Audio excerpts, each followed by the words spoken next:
넌 내려오라 그 나무 아래로 인생의 김정우 교수님의 시편 주석 제3권 시편 137편 형식 및 구조 배경. 시온의 백성들은 시온을 잃고 그것이 얼마나 소중했는지를 비로소 느꼈습니다. 그들은 바빌론의 강변에서 차가운 겨울바람을 맞고 있습니다. 그들은 그곳에서 고향 노래를 부를 수 없어 그들의 수금을 버드나무 가지 위에 걸어두었습니다. 차가운 강바람에 수금이 윙윙거리며 그들의 아픔을 노래합니다. 이 시편에는 절마다 고통이 배어 있으며 그 강도는 갈수록 높아지고 끔찍한 절정을 향해 나아가고 있습니다. 그들은 예루살렘 성과 성전이 파괴되던 공포의 날을 되돌아보며 치를 떨고 있습니다.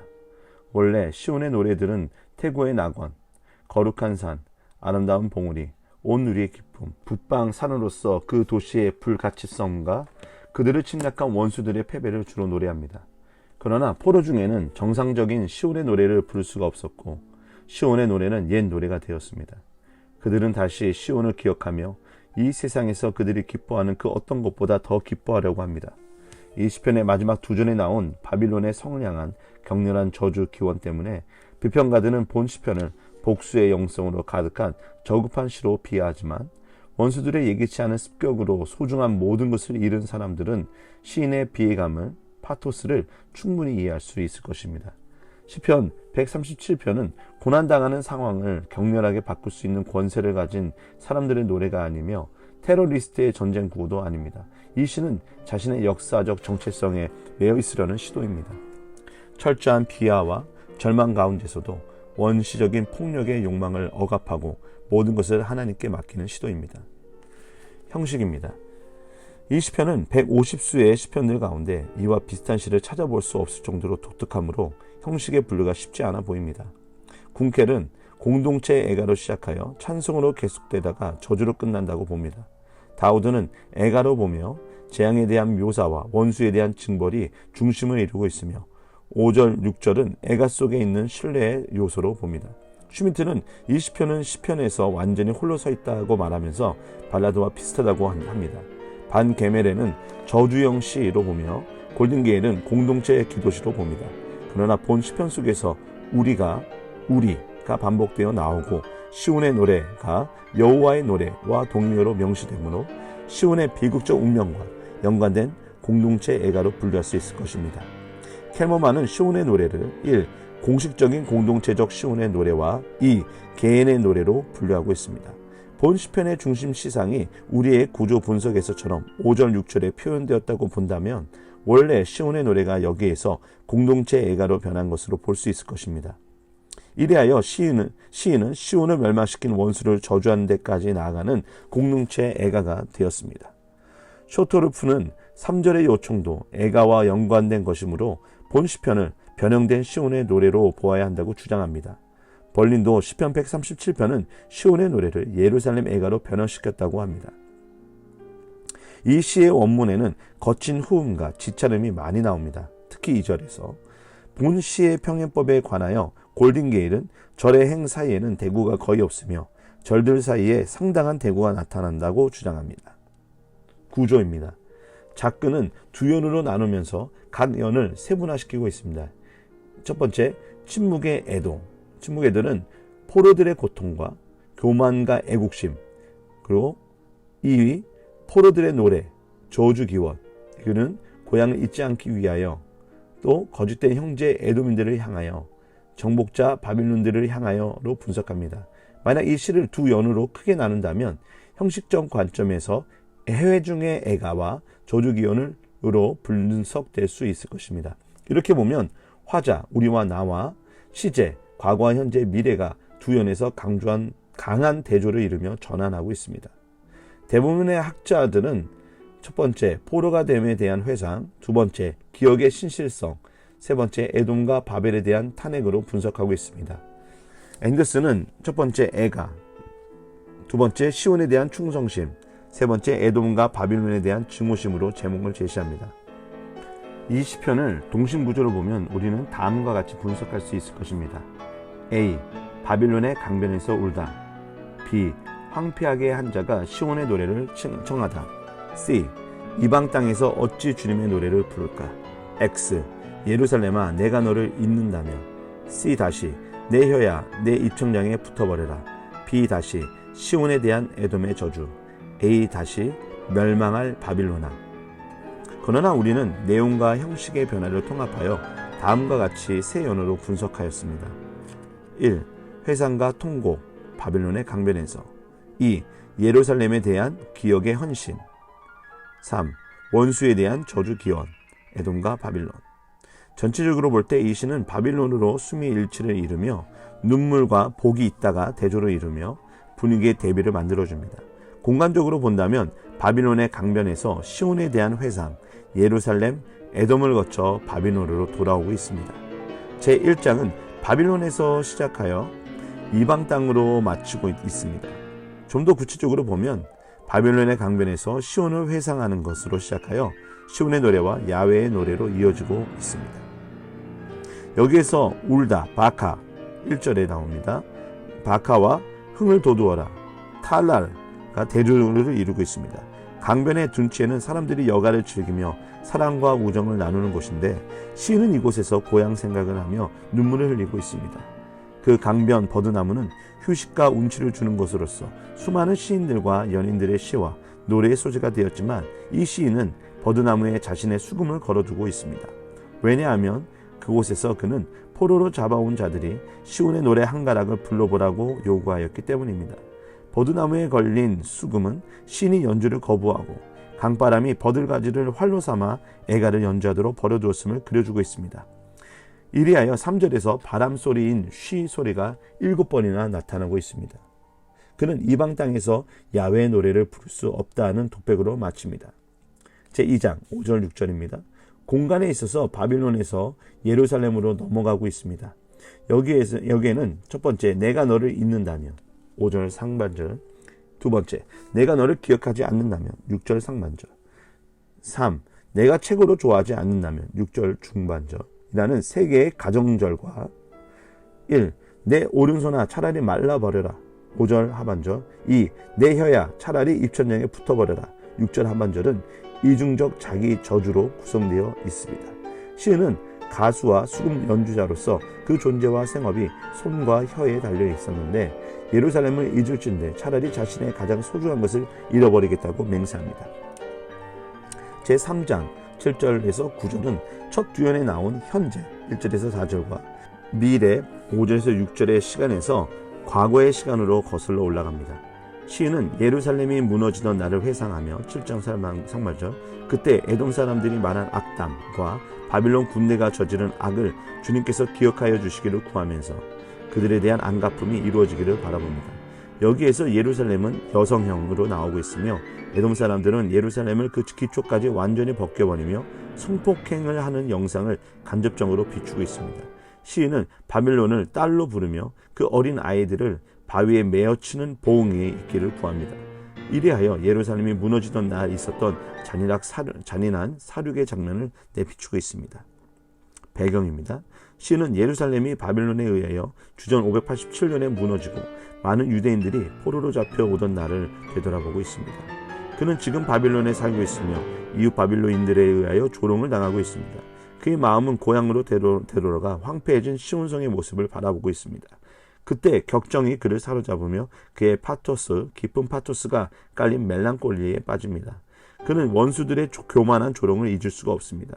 그때 가슴속에 분노가 일거리며 타오릅니다. 그래도 시온에 대한 사랑을 놓을 수가 없습니다. 고전적인 비평학자들 중 버나드 둠은 이 시편이 시편 중 가장 오래된 것이라고 말합니다. 그러나 앵넬은 가장 후대의 것이라고 말했습니다. 5절에서 7절에 따르면 아직까지 포로 생활은 끝나지 않았으며 시인은 바빌론의 멸망을 바라보고 있습니다. 이 시의 배경을 포로기로 볼 때 포로 기간 중 금식과 애통의 날에 사용되었을 수도 있습니다. 아직 페르시아 시대는 시작되지 않은 것처럼 보입니다. 그러나 페르시아 시대의 예루살렘의 문제였던 에돔이 여기에 등장하며 바빌론은 주전 537년에 멸망한 것은 아니므로 역사적인 바빌론과 에돔의 경험을 되돌아보며 그들의 멸망을 바라보고 있는 것으로 이해할 수 있습니다. 구성적 관점에서 볼 때 137편은 많은 하늘의 벼락이 치는 것처럼 앞뒤 시편의 흐름과 전혀 어울리지 않는 것 같습니다. 성전으로 올라가며 부르는 노래가 134편에서 끝나고 135편은 첫 번째 큰 할렐로서 할렐루야로 수미일치를 이루며 136편은 두 번째 큰 할렐로서 절마다 그의 인자하심은 영원하다를 26번에 걸쳐 노래하였습니다. 이제 도련의 시인은 바빌론의 강변에 앉아 시온을 그리워하며 울고 있습니다. 뒤따라 나오는 138편에서 세상의 모든 왕들은 주님의 영광을 보고 주님께 감사드립니다. 그렇지만 좀 더 상세하게 살펴보면 이 네 시편의 흐름에는 중요한 핵심 단어들과 모티브들이 서로 이어져 있습니다. 137편을 열어주는 바빌론 강변의 눈물은 135편에서 바다 깊은 곳에서도 주님은 자신의 뜻을 다 이루고 땅끝에서도 비를 몰고 오며 이집트에서 표적과 기사를 보이신 하나님과 대조를 이룹니다. 바다와 물을 정복하신 하나님에 대한 찬양은 136편에서도 계속됩니다. 또한 137편에서 시온의 원수로 표상화된 에돔과 바빌론은 앞의 시편들에서 아모리와 바산과 가나안의 왕들과 이집트의 왕 바로로 표상화되었습니다. 136편은 우리의 원수들을 명시합니다. 그리고 앞의 시편들에서 우상을 만든 손은 조롱받고 하나님의 손과 팔은 찬양을 받았는데 137편에서 시인은 자신의 손에 대하여 저주 기원을 하며 138편에서는 다시 주의 손과 오른손으로 손수 지은 이 몸을 구원하여 달라는 기원으로 마칩니다. 시편 135편은 주님의 집과 뜰에서 시작하며 137편은 시온과 예루살렘을 사모하며 138편은 주님의 성전을 바라보며 경배합니다. 따라서 이 네 편의 시들은 밀접한 연관성을 갖고 있으므로 137편이 현재의 자리에 있는 것이 어색하지 않습니다.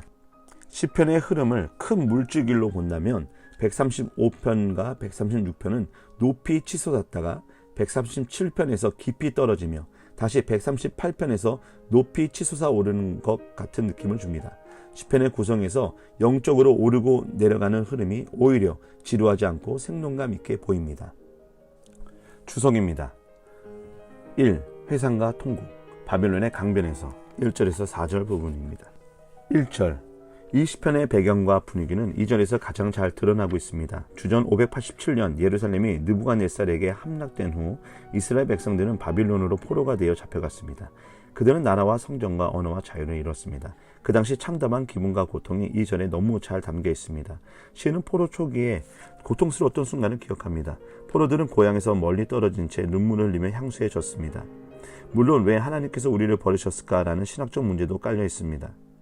시인은 바빌론, 원문은 바빌론과 시온의 두 지리적 공간 대립을 통하여 두 나라 사이에 있는 물리적, 사회적 대립뿐 아니라 영적 대립을 부각합니다. 또한 그는 이 두 공간 대립을 통하여 자신의 마음을 표현하고 있습니다. 즉 그는 몸으로는 바빌론에 있지만 마음으로는 시온에 있습니다. 바빌론의 강들은 위험의 복수용으로서 큰 강으로 유프라테스나 바빌론 성을 가로지르는 수많은 수로들을 가리킬 수 있습니다. 시인은 바빌론의 강변과 시온의 산들을 연결하는 고리로서 그곳에 앉았고 또한 울었습니다.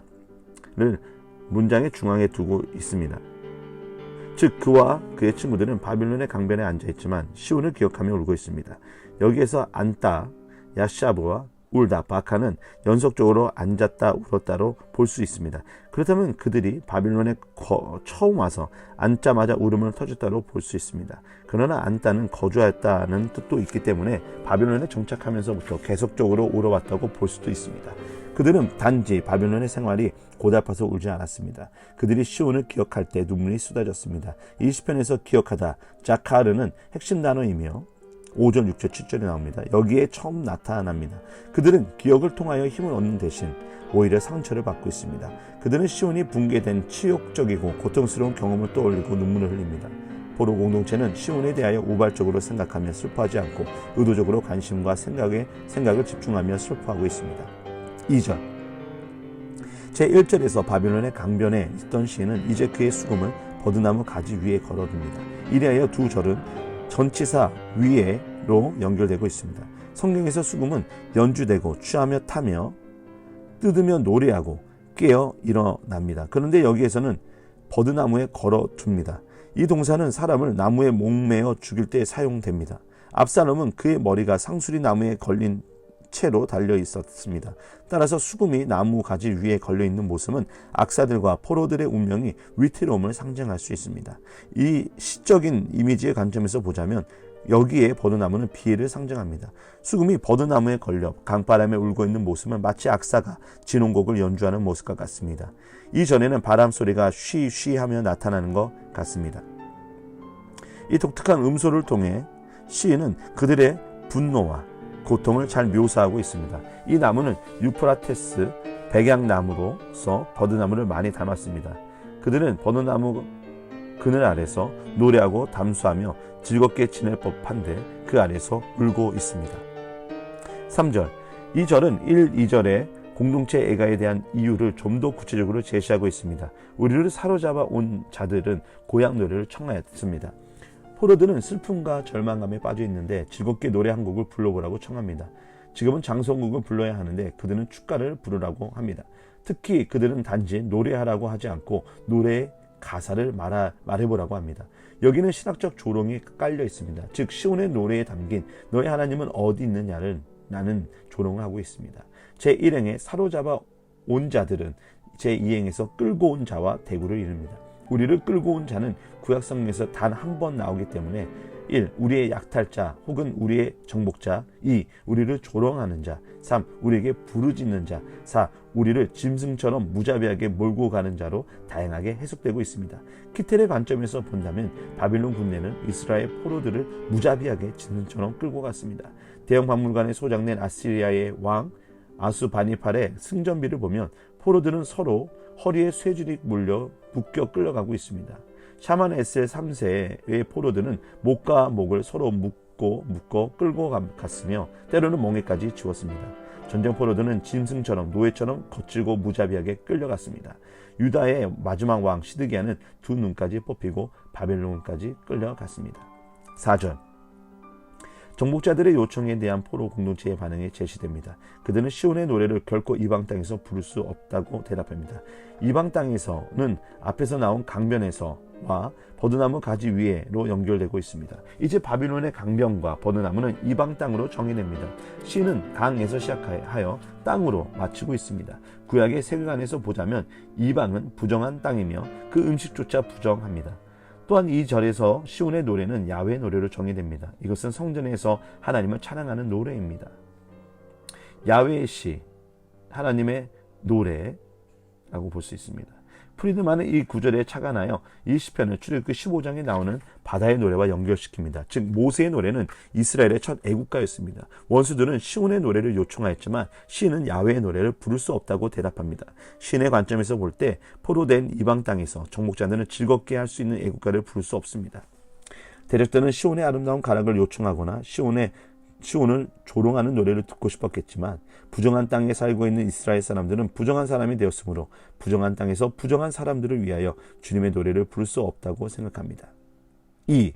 예루살렘에 대한 기억의 헌신 5절 6절, 갑자기 문체가 바뀌며 우리는 나로 주어가 바뀌고 시인은 세계의 가정법을 통하여 자신을 저주하는 형식으로 말합니다. 먼저 시인은 예루살렘을 부르면서 내가 너를 잊는다면 이란 가정법을 도입하고 있습니다. 여기서 잊는다는 충성심을 바꾼다는 뜻입니다. 시인은 공동체와 구별하기 위하여 개인적 헌신의 주목을 끌게 하며 다른 사람들도 정체성을 분명하게 하도록 합니다. 포로로 잡혀간 사람들은 처음에는 예루살렘을 잊을 수 없었다 합니다. 그렇지만 세월이 가면서 바빌론 제국의 생활에 익숙해지자 예루살렘은 점점 잊었을 것입니다. 실제로 고레스의 칙령으로 포로 귀환이 허락되었지만 많은 사람들은 이미 익숙해진 바빌론에서 그냥 살았습니다. 예루살렘아 내가 너를 잊는다면은 내 손이 잊는다와 대구를 이루고 있습니다. 마서라 사본에는 잊을 것이다와 내 손이라는 단 두 개의 단어만 나타나며 목적어가 제시되지 않기 때문에 다양한 번역들이 제한되었습니다. 1. 내 오른손이 그 재주를 잊을지로다. 이것은 전통적인 번역이며 오늘날에도 일반적으로 수용되고 있습니다. 즉 시인이 예루살렘을 잊는다면 그의 오른손이 수금을 타는 재주를 잊을 것입니다. 혹은 지시형으로서 잊을지어다로 이해됩니다. 2. 내 오른손이 말라버릴 것이다. 혹은 말라 비틀어져 버려라. 여러 학자들은 현재 문제가 되고 있는 동사가 있다는 의미 외에도 우가리러에서 마르다, 시드다는 의미를 가지고 있다고 논증합니다. 이런 관점에서 보면 시인은 수금을 타는 자신의 오른손이 말라버리도록 기원하는 것으로 볼 수 있습니다. 그러나 랜스버거는 우가리스의 용례들에서 이 단어는 하늘과 달과 같은 천체들이 함께 나타나므로 충분하지 않다고 지적합니다. 손이 마르다는 현상은 여로보암 1세에게 일시적으로 일어난 현상이었으며 무미보셋은 다리를 절게 되었다고 합니다. 3. 내 오른손아 마비되어라. 이 번역은 최초로 에이탄이 아랍어 어근으로서 다리를 저는 불구가 된, 마비된 이란 의미를 가진 단어를 제시하면서 시작되었습니다. 그러나 히브리어 샤카흐와 아랍어 카샤흐는 자음 순서가 다르므로 에이탄은 원래 본문에는 카샤흐가 나왔지만 시간이 흐르면서 마비되다는 희소한 의미가 사라지고 제1행에 내가 너를 잊는다는 동화작용에 의하여 있다, 샤카흐는 동사로 대체되었다고 합니다. 이 점에 대해서 랜스버거는 히브리어 샤카흐와 아랍어 카샤흐는 자음도치의 쌍을 이루는 단어라고 주장하였습니다. 즉 히브리어 있다와 마비되다는 동음이어입니다. 우리말의 뉘앙스에서 손이 시들다는 손이 마르다는 뜻이며 손이 마르다는 손이 마비되다는 항구적인 상태이므로 우리는 내 손아 말라버려라 라고 최종적으로 번역하였습니다. 내 손아 마비되어라는 의학적으로 충격이 적지만 시적인 맛에 있어서 내 손아 말라버려라 보다 건조합니다. 시인은 6절에서 두 개의 가정절을 제시하고 그에 합당한 저주기원을 하나 더 추가하고 있습니다. 즉 1. 그 자신이 예루살렘을 기억하지 않거나 2. 그가 예루살렘을 최고의 기쁨으로 여기지 않는다면 그는 자신의 혀가 입천장에 달라붙어 버리라고 선언합니다. 혀가 입천장에 붙는 것은 노래를 하는 것과 연관됩니다. 따라서 수금, 노래, 손, 혀의 순서가 자연스럽게 만들어지고 있습니다. 5, 6절은 전체적으로 볼 때 오행으로서 준교차대고를 이루면서 하나의 의미 단락을 완전하게 만들고 있습니다. A. 예루살렘아 내가 너를 잊는다면 B. 내 오른손아 차라리 말라버려라. B. 내 혀야 차라리 입천장에 붙어버려라. A. 내가 너를 기억하지 않는다거나 A. 내가 너 예루살렘을 내가 기뻐하는 그 어떤 것보다 더 기뻐하지 않는다면. 이 두 절은 예루살렘으로 수미일치를 이루며 신이 예루살렘을 잊어 기억하지 않게 된다는 가정과 예루살렘은 최고의 가치로 두지 않는 가정에 기초하여 자신의 손과 혀가 마비되는 저주를 하고 있습니다. 내가 너를 잊는 것은 기억하지 않는 것과 짝을 이루므로 내가 예루살렘을 그 어떤 것보다 소중히 여기지 않는다면 은 기억과 연관된 전혀 새로운 요소가 됩니다. 이 두 절은 맹목적인 애고심이나 민족주의가 아니라 하나님의 약속에 대한 충성심과 견고한 신앙심을 보여줍니다. 예루살렘은 단지 땅에만 있는 것이 아닙니다. 그것은 하나님의 처소입니다. 자신의 가장 소중한 것을 잃더라도 시온의 정신을 잃을 수 없습니다.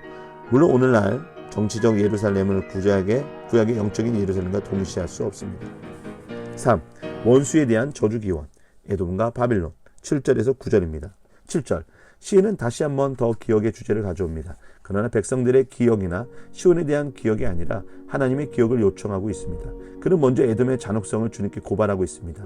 예루살렘이 해봤던 날은 하나님의 심판을 받던 날로서 성이 무너지던 날이었습니다. 그때 이웃 형제 나라였던 에돔은 철저한 배신을 하였습니다.